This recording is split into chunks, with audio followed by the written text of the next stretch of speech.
definir um ritmo para isso. E buscar um relacionamento cada vez mais profundo com o Senhor.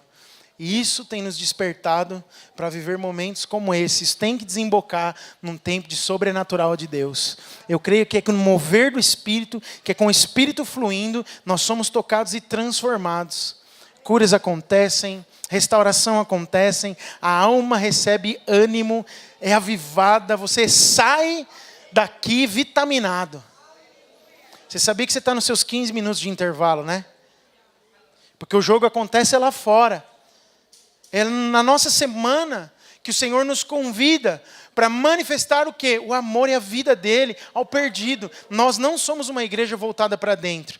O nosso principal propósito não é ficar aqui curtindo a glória junto, mas Deus nos dá a experiência com a glória para que nós possamos ser realmente vitaminados e impulsionados para um tempo novo, e impulsionados para chegar lá fora e amar o perdido com toda a nossa intensidade. Deus te chamou para fazer a diferença durante o jogo. E o jogo acontece no seu trabalho, na sua escola, na sua casa, na rua que você mora, no hospital em que você passar. A vida de Deus é manifesta por você e por intermédio de você. E a vida flui lá na tua célula, porque você recebe muito de Deus. E você tem que compartilhar isso com alguém, manifestando o amor dele. Quantos estão comigo? Digam amém. Amém. Hoje eu quero me apegar um pouquinho a você, com o que diz o final desse livro que nós compartilhamos, que nós lemos juntos. Apegar-se ao Senhor, estar bem perto dele e andar com ele.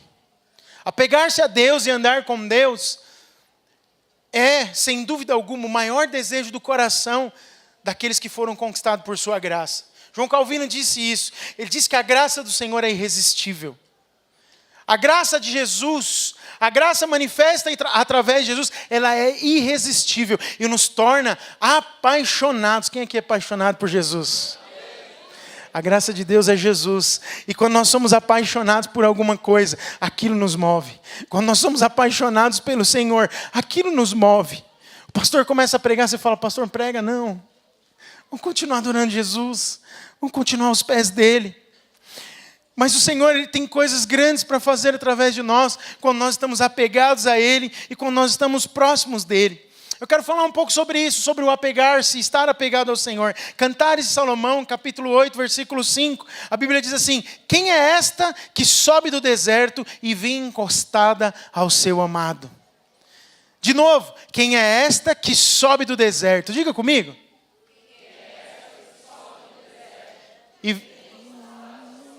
Quem é? Quem é esta? Só até aí. Quem é esta? A quem Salomão se refere? A quem as Escrituras estão nos revelando? Quem é essa? A noiva. E quem é o amado? O noivo. Jesus. Eu ouvi uma definição de amor essa semana. Tão linda. Confesso que eu não pensei teologicamente nisso, mas eu acho lindo e eu acho que tem tudo a ver. A definição de amor não é Deus? Deus não é amor? Então, Deus é amor. E o amor ele é definido na Trindade. Deus é amor. Mas nós temos também o amante, que é o Espírito Santo.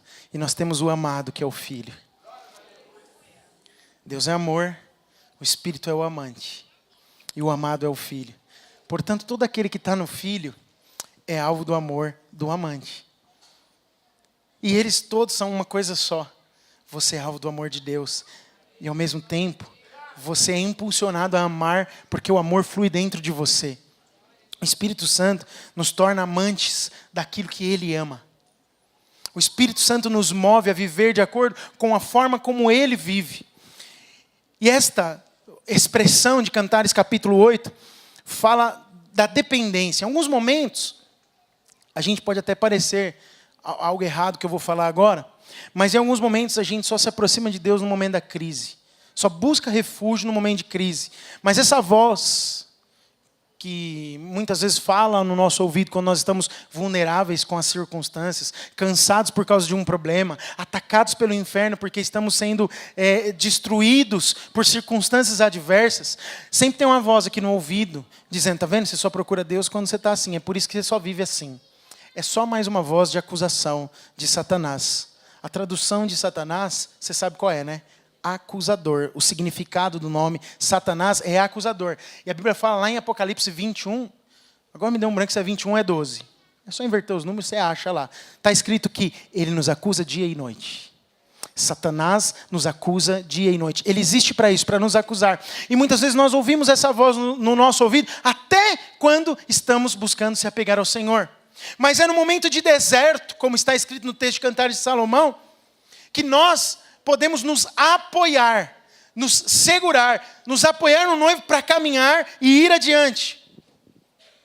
Esse sentimento que a gente tem às vezes de procurar a Deus quando está em crise, deve ser extirpado da nossa vida. Diga em nome de Jesus.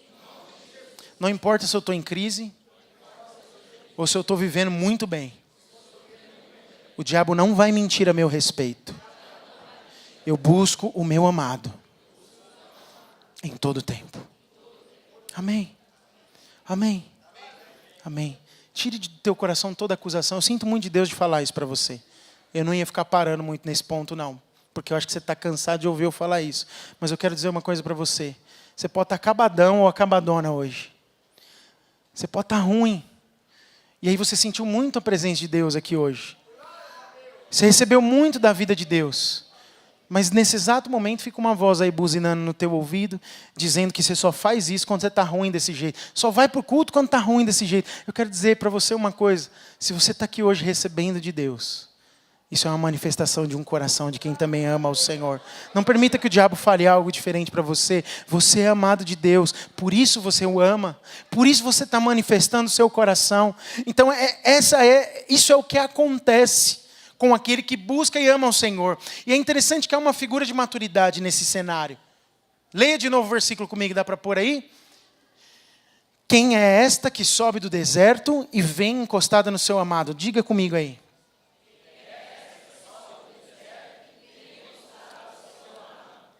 Esse texto reflete-nos uma maturidade que é da noiva subindo, apoiada pelo seu noivo, mas que ela é aperfeiçoada no quê?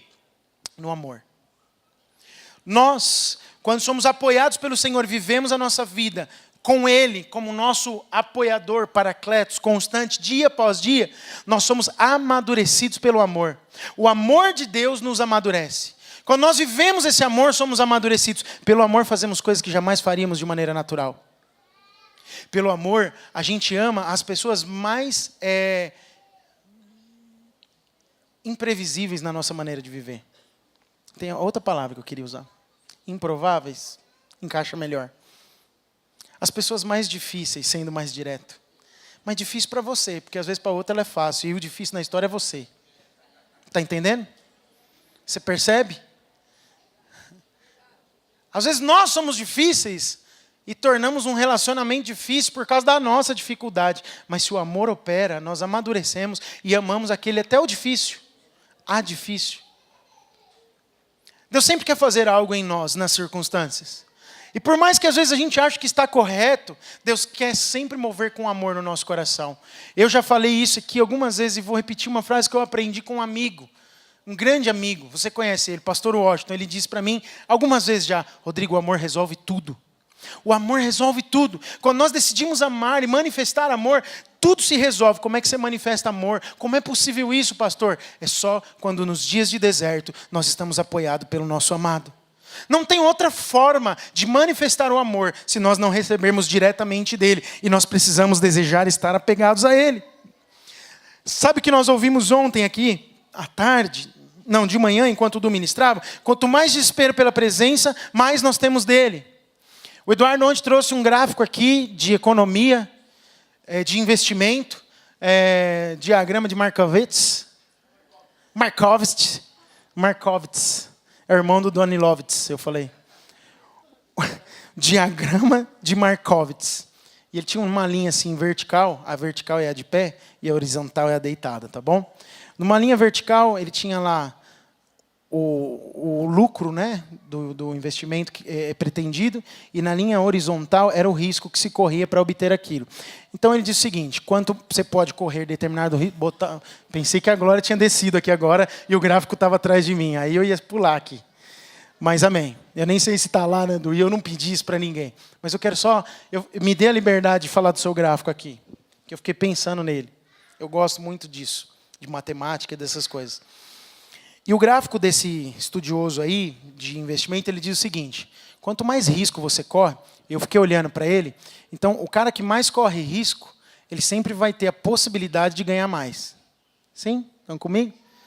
Então você tem uma possibilidade de ganhar aqui de 100 e um risco de até 100 para correr. Se você corre 10 de risco, você pode ganhar até 10, 15, com muita sorte, 20.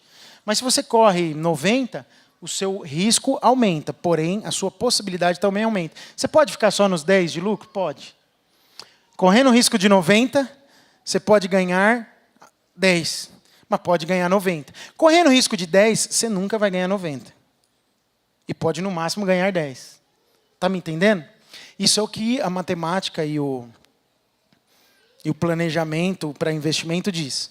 Mas eu fiquei pensando, aí o Eduardo traçou ali uma paralela com a presença de Deus, como aquilo que você pode ganhar, e o risco como a busca desesperada pela presença de Deus.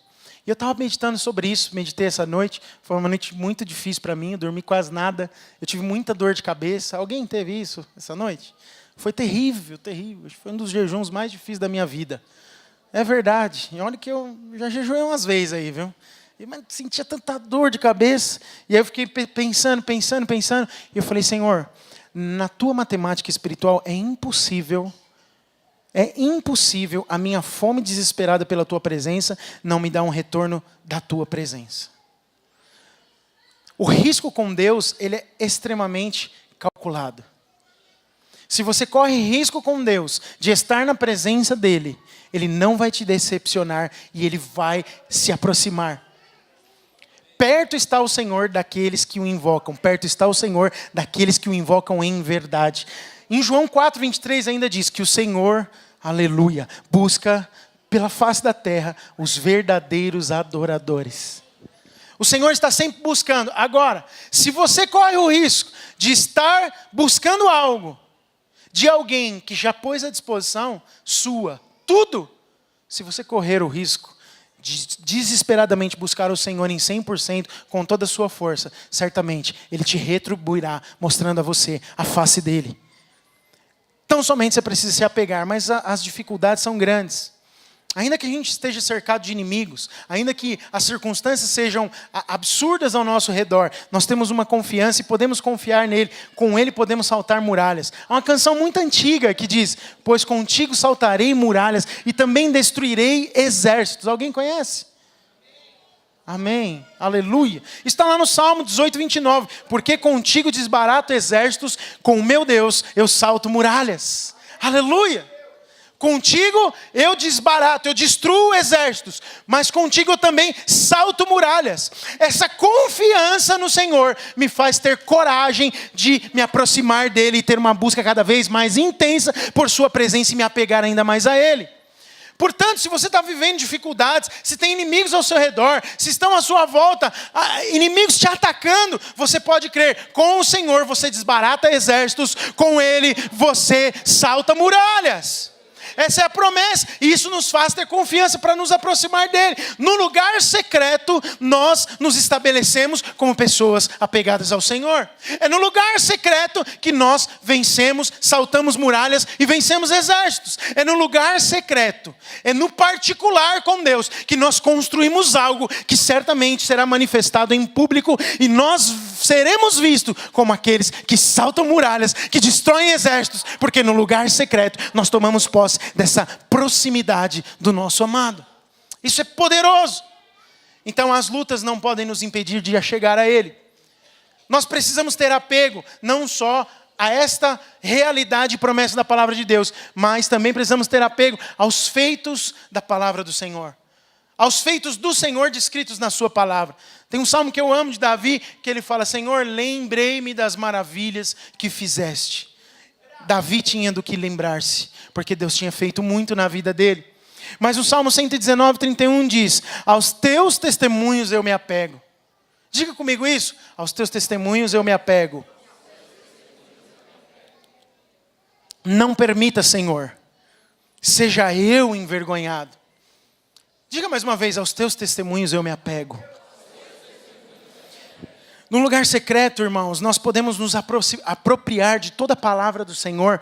E quando você está em dias difíceis, Você se apega a Deus, lembrando dos grandes feitos que Ele fez. Os testemunhos que apontam para a história escrita por Deus aos seus filhos estão registrados na palavra de Deus e eles acontecem em diversos momentos na história. Na Bíblia nós vemos diversos momentos acontecendo isso, mas você vê isso na vida da igreja. Nós oramos ontem por uma pessoa que estava na UTI e o Senhor já tirou ela do quarto e eu creio que o Senhor vai curar ela e vai mudar a história da vida dela e ela vai ser um farol de luz aonde ela está. Eu creio nisso, você crê? Isso são testemunhos do nosso Deus.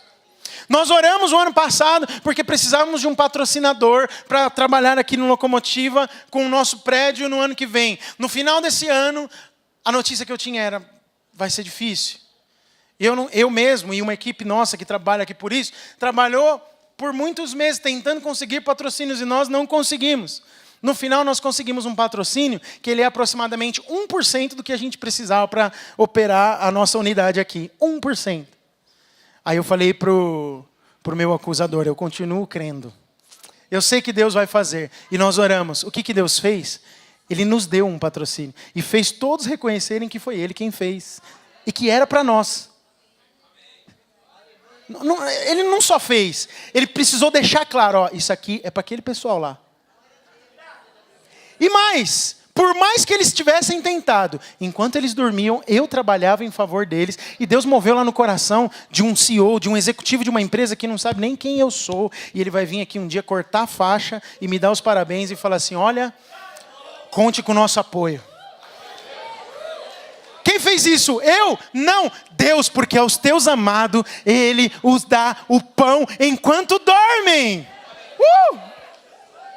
Deus é quem faz.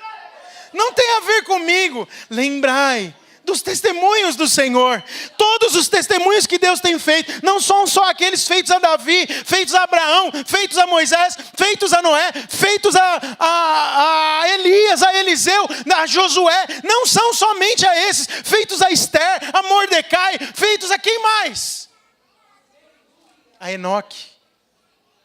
Mas feitos a você.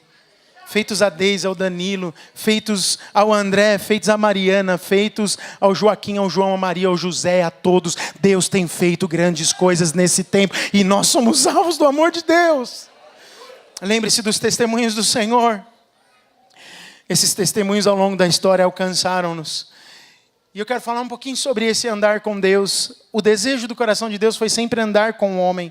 Ele sempre quis estar perto do homem. Isso desde o Gênesis, desde a criação. Gênesis 3:8 no comecinho diz: quando ouviram a voz do Senhor Deus, que andava no jardim pela viração do dia. Deus projetou o homem para se relacionar com Ele e andar com Ele. Deus quer andar conosco. Nós queremos andar com Deus. Qual é o desejo do nosso coração de maneira prática? Temos manifestado isso na prática. E vemos na Bíblia outros exemplos de homens que andaram com Deus, começando por Enoque, Gênesis 5:22. Se puder projetar esse texto, os irmãos lerem comigo, eu gostaria. Gênesis capítulo 5, versículo 22 a 24.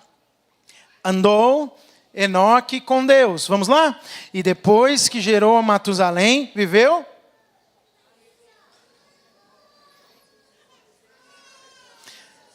Uai.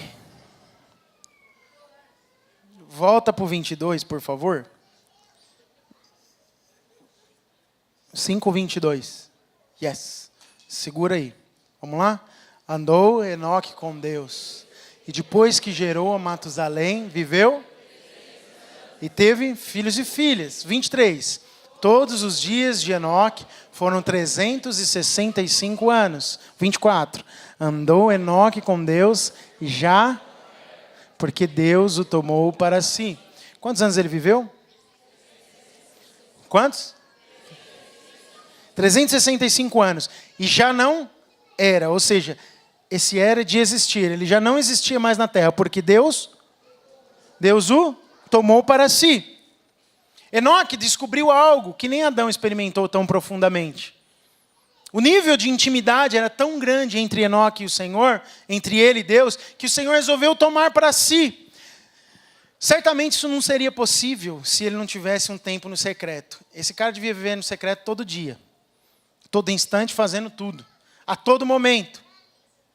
Eu ouvi um pastor, na verdade eu ouvi 2 testemunhos recentes, um pastor bem jovem, outro mais maduro falando, Ele estava falando, um deles punha no cronômetro, assim, quanto tempo ele falava em línguas por dia. Porque ele queria ser justificado por tanto tempo que ele falava em línguas, então ele precisava fluir muito em Deus, então ele marcava lá. Bom, e aí quando ele ia pregar no final de semana, ele colocava lá 8 horas por dia, às vezes 5 e tal. Essa semana eu orei 40 horas em línguas por dia, o fogo vai cair no culto e o pau vai quebrar. E a tabaca vai cair no chão. Aí ele aprendeu com o Senhor que ele não precisava dessa dependência do seu próprio mérito para ser usado por Deus. Mas a palavra e o testemunho do outro foi: Deus tem feito tanto na minha vida, Deus tem fluído tanto na minha vida, eu tenho recebido tanto de Deus, que o meu desejo é ter intimidade com Ele 24 horas por dia. E em tudo que eu estou fazendo, eu fico no Espírito orando em línguas. Isso está lá em Coríntios, você leu ontem junto comigo. É possível fazer isso. Você leu isso mesmo lá em Coríntios? Que você pode falar em línguas no Espírito ou verbalmente para si, com o Espírito, porque aquele que ora em línguas ora de fato. Isso está escrito lá em 1 Coríntios, acho que é o capítulo 14, é um ponto ali. E quando você ora em línguas, você ora de fato. E você tem intimidade com o Senhor. Por isso a importância de você ter a intenção clara de ter comunhão com Deus. Porque se você não tiver a intenção, você não o faz. Sim ou não? Por exemplo, você está me ouvindo agora e talvez algumas pessoas estejam falando em línguas. Se não estava, vai começar agora, aleluia. No espírito ou verbalmente. E eu tenho experimentado esse mover de Deus na minha vida. Quando você está buscando intimidade com o Senhor, e é lógico você pensar isso, se é pelo orar em línguas, eu oro de fato, e a minha mente infrutífera não consegue pensar aquilo que eu estou orando, e nem traduzir aquilo que eu estou orando, eu conecto diretamente com o Espírito. E é o Espírito quem está falando a oração que eu oro. Logo, o meu espírito está em ebulição, sendo transformado, está gerando o quê? Intimidade do meu espírito com o Espírito de Deus. E aí aumenta a influência do Espírito de Deus nas minhas atitudes exteriores. Todos estão comigo? Concordam? Está entendendo? Então, quando você ora em línguas, por isso que é uma das coisas que você pode fazer em qualquer circunstância. Se você é operador de máquinas numa linha de produção de uma montadora de veículos, você está lá fazendo alguma coisa, sei lá, pac, pac, pac, e você faz, pac, e os carros vão começar a sair ungidos. E o fluir de Deus vai acontecer. Se você é pedreiro, enquanto você mexe a massa, e passa para cima, e vai. Mais uma lata. Quantas latas por dia, hein? Quantos carrinhos? Quantas cavucadas? Enquanto você faz isso, você está no seu espírito. Oh, Espírito. Você não precisa fazer grandes estardalhaços.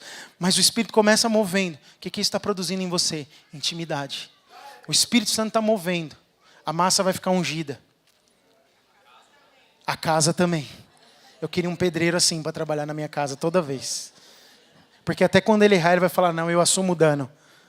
Pode deixar, você não precisa pagar por isso. Eu vou resolver o problema criado, aleluia.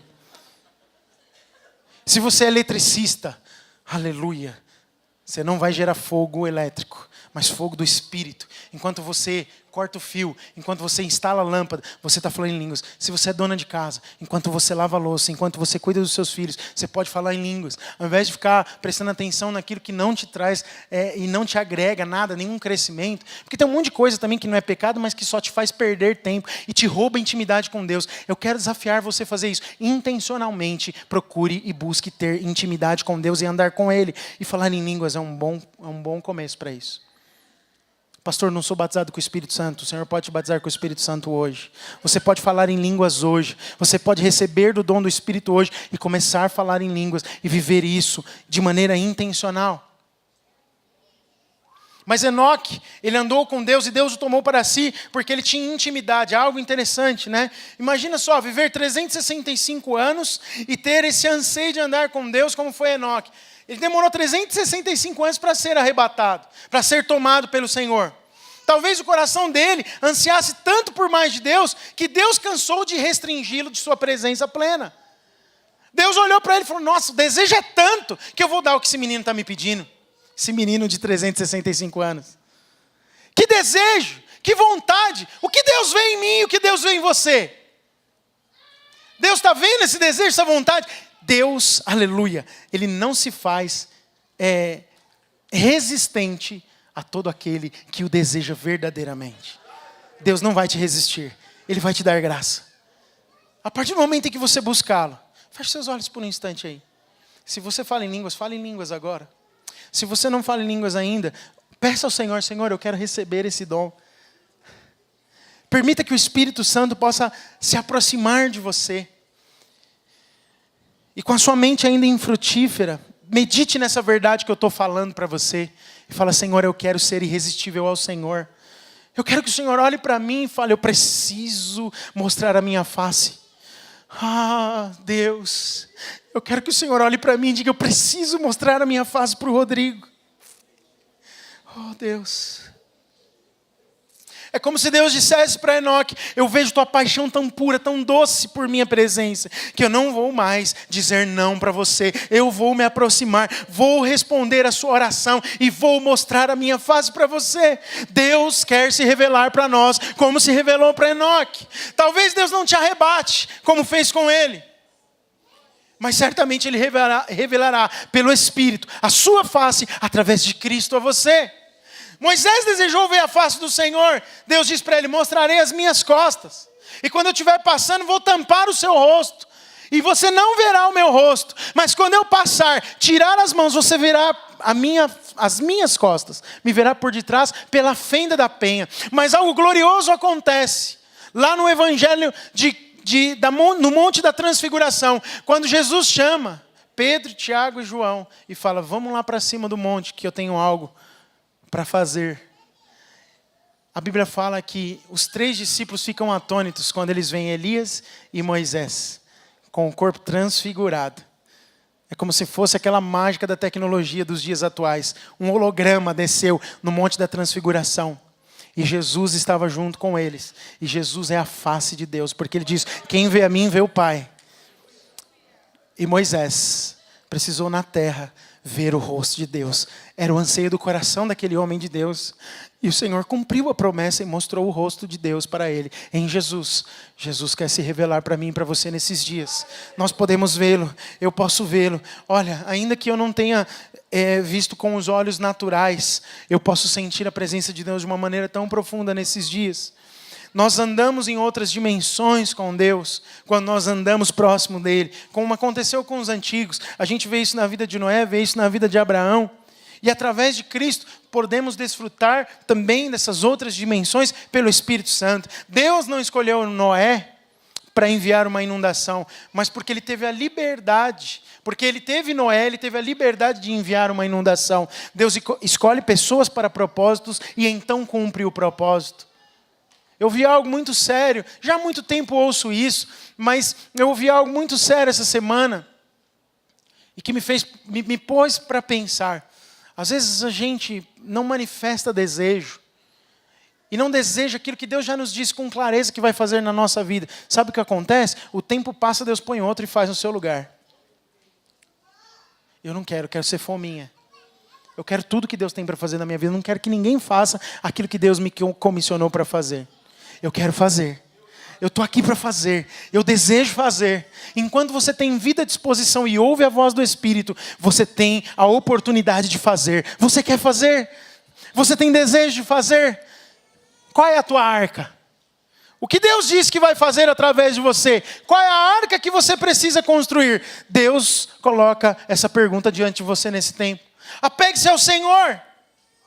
Ande com Deus.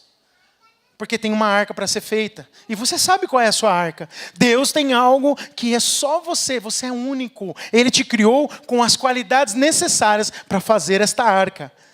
Talvez a tua arca seja ganhar o teu vizinho, o teu próximo. Talvez a tua arca seja edificar pessoas lá no trabalho onde você está. Deus talvez te fez ter a profissão que você tem só porque Ele amava especificamente alguém com quem você se relaciona todos os dias. Há necessidade de construir uma arca naquele lugar e Deus te escolheu para fazer isso. Deus te colocou na família que colocou para que você faça algo específico nessa família.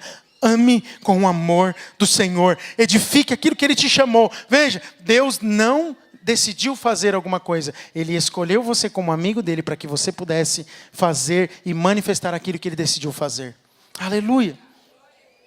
Quando Deus tem um Noé nas suas mãos, Deus então pode enviar um dilúvio. Quando Deus tem um José, Ele pode falar para Faraó num sonho que ninguém decifra, porque Ele tem um José. Quando Deus tem um Moisés, Ele pode planejar o livramento de um povo, abrindo um mar vermelho. Quando Deus tem nas suas mãos um Elias, Ele pode enviar fogo do céu. Quando Ele tem um Eliseu, mesmo morto, Ele pode ressuscitar as ossadas de um defunto de meses. Quando Deus tem nas suas mãos um Samuel, Ele pode profetizar a uma nação e testar o coração de um rei pervertido como foi Saul. Quando Deus tem Jesus, Ele pode salvar o mundo e usar eu e você para que isso aconteça. Esse é o coração do nosso Deus, mas Ele precisa de instrumentos que andem próximos e que sejam amigos dEle. Precisamos então definitivamente aprender a andar com Deus e viver com o Senhor todos os dias. Quando Deus tem um amigo, a atividade é acelerada, irmãos. Quando Deus tem um amigo, a gente não troca uma ideia gostosa assim, não fala de tudo. Às vezes você até pensa assim, vou guardar segredo isso aqui daquele amigo. Mas aí quando você menos vê, você está contando. Acho que a minha melhor amiga é minha esposa. Depois do Senhor. Tem coisa que eu falo para ele, eu não falo para você, amor. Normalmente aquelas relacionadas a você mesmo. Aleluia. Mas a gente fala com muita liberdade de tudo. A gente é muito amigo. E eu creio que ela tem essa mesma liberdade comigo. A gente fala muito. Quando a gente é amigo do Senhor, a gente tem liberdade de falar de tudo com Ele. Você já se pegou conversando com Deus no seu tempo de secreto? Ou é sempre aquela oração religiosa assim?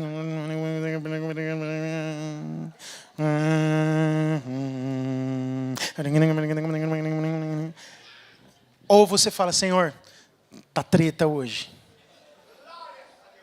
Aleluia. É isso mesmo, irmão Francisco. Você fala, Senhor, hoje... Já te chamar de maluco? Mas o apóstolo Paulo fala isso em Coríntios, que a verdade do evangelho só discerne pelo Espírito. Quem é natural acha que é loucura. Então você está no caminho certo, aleluia. Louco por Jesus. Quando você fala claramente com Deus, Senhor, está difícil. Eu não aguento mais o irmão Joãozinho. Todo dia ele pisa no meu calo. Mas eu vou amar o irmão Joãozinho. Coloca amor no meu coração por ele, Senhor. Às vezes o Joãozinho é até a Joaninha, sua esposa. Ou o Joãozinho, seu marido. Ou seu pai ou sua mãe. Ou seu filho. Ou aquela pessoa do seu trabalho. Sabe, eu quero dizer uma coisa para você. Você pode ser responsável por um grande mover de Deus aonde você está.